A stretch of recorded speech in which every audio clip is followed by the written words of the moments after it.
Hi friends, ഞാനിവിടെ വന്നിരിക്കുന്നത് chicken കറിയുടെ റെസിപ്പിയുമായിട്ടാണ്. അതിനായി ഞാനിവിടെ ചട്ടി വെച്ചിട്ടുണ്ട്. ചൂടാകുമ്പോൾ നമുക്ക് വെളിച്ചെണ്ണ ഒഴിച്ചു കൊടുക്കാം. വെളിച്ചെണ്ണ ചൂടാകുമ്പോഴത്തേക്കും നമുക്ക് കുറച്ച് കടുക് ഇട്ട് കൊടുക്കാം. കടുക് പൊട്ടുമ്പോഴത്തേക്കും 2 വറ്റൽമുളക് കട്ട് ചെയ്തത് ഇട്ട് കൊടുക്കാം. ഒരു തണ്ട് കറിവേപ്പില ഇട്ട് കൊടുക്കാം. ഇഞ്ചി, വെളുത്തുള്ളി, പച്ചമുളക് ചതച്ചത് ഇട്ട് കൊടുക്കാം. അതിനുശേഷം ഉള്ളിയും കൊച്ചുള്ളിയും കൂടെ അരിഞ്ഞ് വെച്ചത് ഇട്ട് കൊടുക്കാം. ആവശ്യത്തിനുള്ള ഉപ്പും ഇട്ട് നമുക്ക് വാട്ടാം. ഞാനിവിടെ വിറകടുപ്പിലാണ് ചിക്കൻ കറി വയ്ക്കുന്നത്. ഉള്ളി നല്ലതുപോലെ ഒന്ന് വാടട്ടെ. ഇടയ്ക്ക് ഇങ്ങനെ ഇളക്കി കൊടുക്കണം.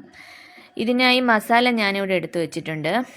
ഗരം മസാലപ്പൊടി, 3 സ്പൂൺ മുളക് പൊടി, 2 സ്പൂൺ മല്ലിപ്പൊടി, അല്പം കുരുമുളക് പൊടി, അല്പം പെരുംജീരകപ്പൊടി, കുറച്ച് മഞ്ഞൾപ്പൊടി. ഇതാണ് ഞാനിവിടെ കറിക്കായിട്ട് എടുത്തു വച്ചിരിക്കുന്നത്. ഉള്ളിയൊക്കെ നന്നായി ബ്രൗൺ നിറം ആയിട്ട് മാത്രമേ നമുക്ക് ഈ പൊടി ഇട്ട് കൊടുക്കാൻ പാടുള്ളൂ. ഇനി നമുക്ക് ഉള്ളി നല്ലതുപോലെ ഏകദേശം വാടിയിട്ടുണ്ട്. അതിലേക്ക് നമുക്ക് 2 തക്കാളി കട്ട് ചെയ്തത് ഇട്ട് കൊടുക്കാം. തക്കാളിയും ഇട്ട് കൊടുത്തതിന് ശേഷം നമുക്ക് നന്നായി ഇളക്കി അത് ഒരു 5 മിനിറ്റ് നമുക്ക് തീയിൽ വെച്ച് വേവിക്കാം. ഇപ്പം ഞാൻ 5 മിനിറ്റ് ആയിട്ടുണ്ട്. അടപ്പ് തുറന്ന് ഞാനത് ഇളക്കി കൊടുത്തു. ഇളക്കി കൊടുത്തതിന് ശേഷം നമുക്കിതിലേക്ക് എടുത്തു വച്ചേക്കുന്ന പൊടികൾ ഇട്ട് കൊടുക്കാം. പൊടികളും കൂടെ ഇട്ടതിന് ശേഷം ഈ തക്കാളിയും ഉള്ളിയും പൊടി എല്ലാം കൂടെ നമുക്ക് നല്ലതുപോലെ ഒന്ന് ഇളക്കി അതിൻ്റെ പച്ചമണം മാറുന്നത് വരെ ഒന്ന് അടച്ചു വയ്ക്കാം. 2 മിനിറ്റ് കഴിയുമ്പോൾ അടപ്പ് തുറന്ന് ഇങ്ങനെ ഇളക്കി കൊടുക്കാം. 2 മിനിറ്റ് കൂടുതൽ വയ്ക്കരുത്, കരിഞ്ഞു പോകും. അതിനുശേഷം തക്കാളിയൊക്കെ ഒന്ന് നന്നായി വെന്തുടയുന്നതിനായി ഞാനിവിടെ തവി വെച്ചൊന്ന് ഉടച്ചു കൊടുത്തിട്ടുണ്ട്. ഇനി നമുക്ക് അതിലേക്ക് കഴുകി വൃത്തിയാക്കി വെച്ചിരിക്കുന്ന 1 കിലോ ചിക്കൻ ഇട്ട് കൊടുക്കാം. ഞാനിവിടെ 1 കിലോ ചിക്കനാണ് ഈ കറിക്കായിട്ട് എടുത്തു വച്ചിരിക്കുന്നത്. ചിക്കനും ചേർത്ത് നമുക്ക് നന്നായി ഇളക്കി കൊടുക്കാം. ചിക്കനിൽ ഈ പൊടിയും ഉള്ളിയും തക്കാളിയും എല്ലാം ഒന്ന് പിടിക്കട്ടെ. അതിൽ ആവശ്യത്തിനേക്കുള്ള ഉപ്പും നമുക്ക് ഇട്ട് കൊടുക്കാം. നന്നായി ഇളക്കി യോജിപ്പിച്ചിട്ട് നമുക്ക് അടുപ്പിൽ വെച്ച് അടച്ച് വേവിക്കണം. ഞാൻ ഈ ചിക്കൻ കറിയിൽ വെള്ളമൊന്നും ചേർക്കുന്നില്ല. ഈ ചിക്കനിൽ നിന്ന് ഇറങ്ങുന്ന വെള്ളം മാത്രമേ ഞാൻ ഈ കറിക്ക് എടുക്കുന്നുള്ളൂ. ഒരു 5 മിനിറ്റ് നമ്മൾ അടച്ചു വെച്ച് വേവിക്കുമ്പോഴത്തേക്കും അതിൽ നിന്നും വെള്ളം ഇങ്ങനെ ഇറങ്ങി വരുന്നത് കാണാം. ഇടയ്ക്ക് ഇങ്ങനെ ഇളക്കി കൊടുക്കണം, ഇല്ലെങ്കിൽ അടിയിൽ പിടിക്കാൻ ചാൻസ് ഉണ്ട്. എന്നിട്ട് നമുക്ക് ഇത് വീണ്ടും അടച്ചു വെച്ച് വേവിക്കാം. കണ്ട, അതിലെ ചിക്കനിലുള്ള വെള്ളമാണ് ഈ ഇറങ്ങുന്നത്, അല്ലാതെ ഞാൻ വെള്ളം ചേർത്ത് കൊടുത്തിട്ടില്ല. ചിക്കൻ ഇപ്പോൾ പകുതി വേവായിട്ടുണ്ട്. നന്നായി ഇളക്കുക ഇടയ്ക്കിടയ്ക്ക്, ഇല്ലെങ്കിൽ മൂട്ടി പിടിക്കാൻ ചാൻസ് ഉണ്ട്. ഇനിയും നമുക്ക് അടച്ചു വെച്ച് വേവിക്കാം.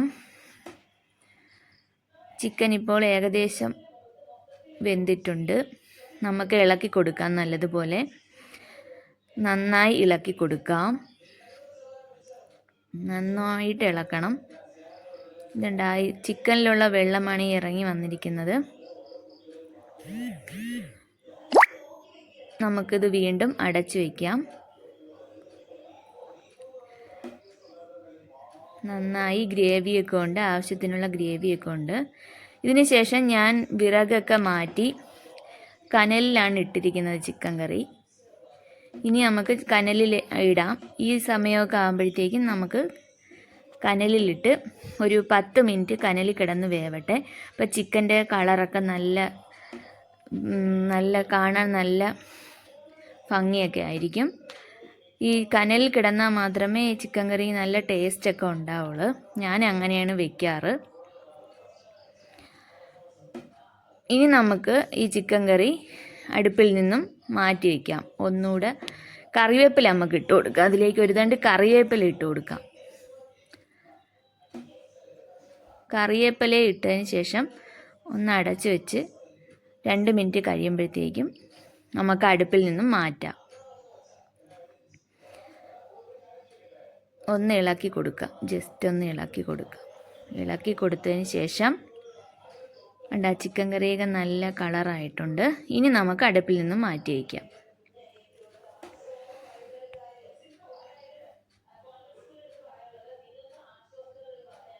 ഇപ്പം ഞാൻ അടുപ്പിൽ നിന്നും മാറ്റി വെച്ചിട്ടുണ്ട് ചിക്കൻ കറി.